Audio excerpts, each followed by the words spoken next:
Abante, Abante, Radyo Balita, Radyo Balita, ngayon.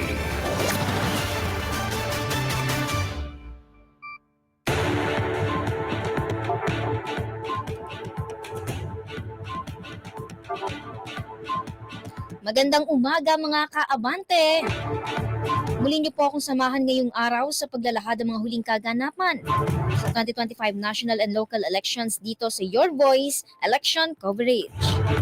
Muling nag-convene pasado alas 10:30 ngayong umaga ang Comelec and Bank bilang National Board of Canvassers para sa 2025 midterm elections. Inaasahan na uunahin ng NBOC ang certificates of canvass ng local absentee voting o yung mga botong galing sa mga miyembro ng media at uniform personnel na nauna ng bumoto bago ang botohan kahapon at COC naman ng Batanes. Ngayong umaga ay sinimulan na rin ng COMELEC ang pagbibilang ng boto para sa mga senador at party list groups. Nais naman ng COMELEC na maipoproklama na sa Sabado ang 12 senador na mananalo sa eleksyon. Samantala, bago ang pagpapatuloy ng canvassing, sinagot ni Garcia sa pulong balitaan kanina ang aligasyong nagkaroon ng dagdag bawas sa resulta ng transmission rate ng elections returns. Paliwanag niya, maaaring nadoble at higit at hindi agad naayos ang electronically transmitted election returns na natatanggap ng media entities at watchdogs. Samantala, kaugnay ng balita, iba't ibang militanteng grupo ang nagsagawa ng kilos protesta laban sa kontradaya. Nainarang naman ang mga tauhan ng MPD Civil Disturbance Management Unit sa kahabaan ng Rojas Boulevard kung saan nagaganap ang bilangan ng balota ng National Board of Canvassers ngayong umaga.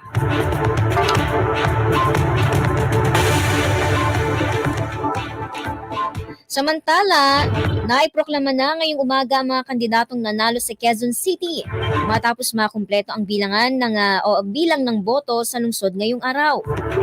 Ipagpapatuloy ni Joy Belmonte ang kanyang ikatlong termino bilang alkalde sa lungsod ng Quezon City habang si Vice Mayor Gian Soto muli ang kanyang makakasama sa pamumuno dito sa ating lungsod. Narito naman ang mga uupong kongresista sa lahat ng distrito ng lungsod.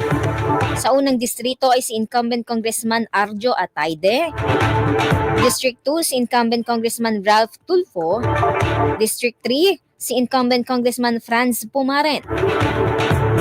At ang natatanging bagong kongresista para sa District 4 ay si Attorney Bong Suntay. Para naman sa District 5 ay si incumbent Congressman P.M. Vargas.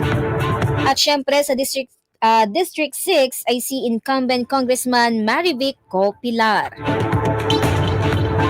Mga kabante, yan po muna mga pinakauling kaganapan ngayong 2025 midterm elections. Abangan po ninyo mga susunod pang updates sa aming pagbabalik. Dahil oras-oras po tayong maglalahad ng mga umaabanteng balita ngayong halalan. Ako po si Kim Mangunay para sa election coverage ng Your Voice 2025 elections. Abante, Abante, Radyo Balita, Radyo Balita, ngayon.